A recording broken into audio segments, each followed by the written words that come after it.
ये जवाब देना होगा और ये जवाब मुख्यमंत्री को भी देना होगा कि पिछले 5 साल आपने क्या किया।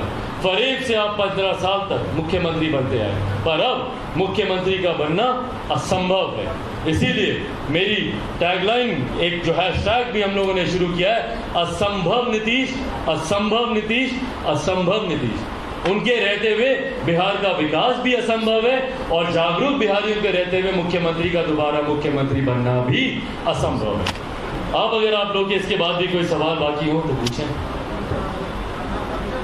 कुछ लोग हैं जो ये नैरेटिव सेट कर रहे हैं। आपने जिस तरीके से प्रश्न पूछा कि तेजस्वी के बारे में तो आपने कुछ कहा ही नहीं, उनके बारे में आपने बोला ही नहीं। आज सत्ता में कौन है मुझे बताइए ना।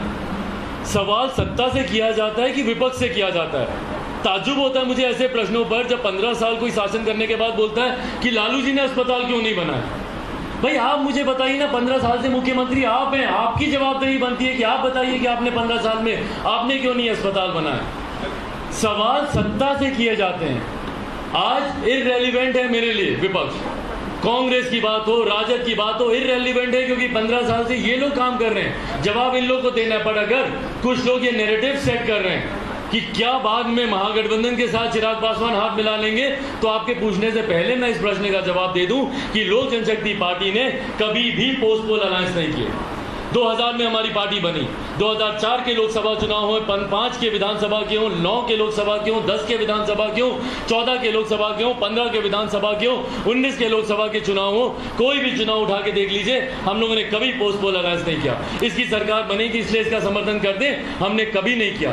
जिस गठबंधन के साथ रहे उस गठबंधन के साथ ही सरकार बनी तो हम लोग रहे, नहीं बनी तो हम लोग विपक्ष में बैठे।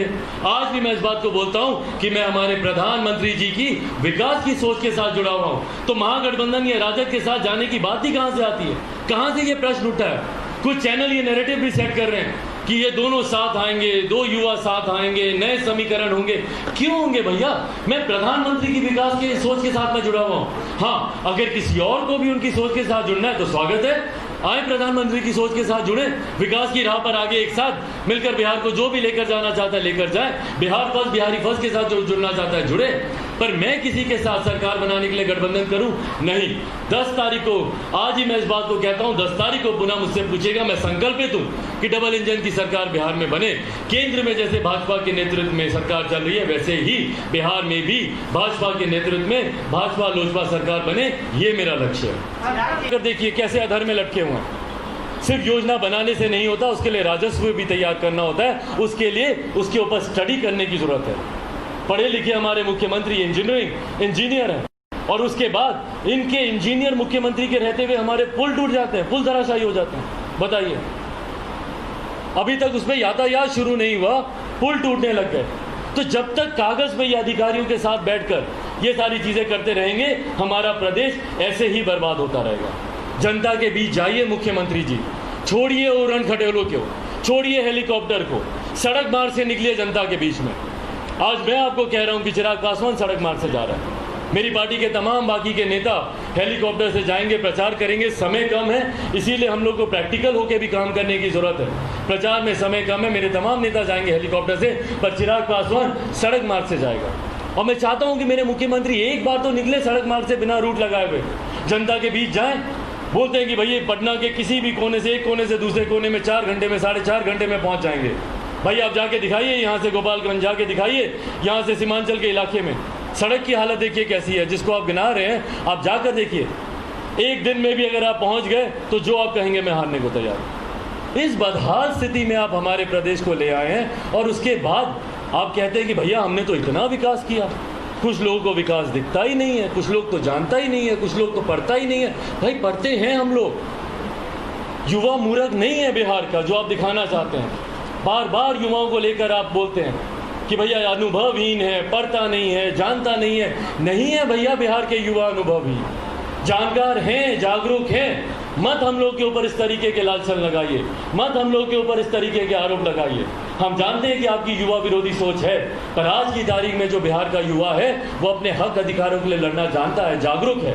पूछता है हमारा युवा कि क्यों हमारी डिग्री 6-6 साल में कंप्लीट नहीं होती। दीजिए जवाब, दीजिए मुख्यमंत्री जवाब। जब हमारे छात्र पूछते हैं कि ग्रेजुएशन का 3 साल का कोर्स 6-6 साल तक क्यों चलता है, दीजिए ना, क्यों आप उनको डिग्री नहीं देते हैं? इसीलिए नहीं देते हैं कि भैया इसको डिग्री मिल गई तो कल को रोजगार मांगेगा, रोजगार कहाँ से देंगे? रोजगार तो है नहीं हमारे पास देने के लिए। तो रोजगार नहीं मांगे तो तुमको हम डिग्री नहीं देंगे, क्योंकि उसके बाद जब वो बोलेगा तो बोलेंगे अरे पहले डिग्री तो लाओ, पढ़ोगे तब ना रोजगार मिलेगा। तो पढ़ेगा कैसे? डिग्री नहीं मिलेगी। तो एकदम विशियस सर्कल बना दिए हैं, भंवर बना दिए हैं, जहाँ से शुरू हो रहा है वहीं खत्म हो रहा है, फिर वहीं से शुरू हो रहा है वहीं खत्म हो रहा है। समस्या भी वही, समाधान भी वही, समस्या फिर वही। तो जहाँ से आप शुरू करते हैं घुमा फिरा के वहीं पहुँच जाते हैं। 30 साल पहले जिस विकास की सोच के साथ विपक्ष ने शुरुआत की थी, आज सत्ताधारी फिर वहीं पे पहुँचे हुए हैं। मिला क्या हम लोग को? कुछ नहीं। इसीलिए साथियों आप लोगों से आग्रह करता हूँ, 20 साल 30 साल दिए हैं पिछले बिहार ने, विश्वास कर विभिन्न राजनीतिक दलों पर, विभिन्न राजनीतिक नेताओं पर 20 साल दिए हैं, और उन्होंने सिर्फ हम लोग को वोट बैंक बनाया। दलित वोट बैंक, पिछड़ा वोट बैंक, मुख्यमंत्री ने सोशल इंजीनियरिंग का नाम दिया, अति पिछड़ा वोट बैंक उन्होंने तैयार किया, महादलित वोट बैंक उन्होंने तैयार किया। भैया उसके बाद किया क्या बताइए तो? क्या अति पिछड़ा समुदाय जुड़ गया मुख्य धारा के साथ? क्या महादलित जुड़ गया मुख्य धारा के साथ? सब खुशहाल हो गए, सब समृद्धि आ गई, यहाँ पे कोई बिहारी अब दुखी नहीं है। भाई वोट बैंक बनाने से नहीं होता। हाथ में जब तक आप उनके इनकम नहीं देंगे, जब तक आप उनको सशक्त नहीं बनाएंगे, जब तक आप उनके हाथ को ताकत नहीं देंगे, जब तक प्रति व्यक्ति आय पर कैपिटा इनकम हमारे प्रदेश की नहीं बढ़ेगी, तब तक कोई विकास नहीं होगा। जातियों में बांटने का आप काम करते हैं, सर्व समाज को आपको एक साथ लेकर जाने की आपको बात करनी चाहिए। चिराग पासवान बोलता है धर्म ना जात करे सबकी बात।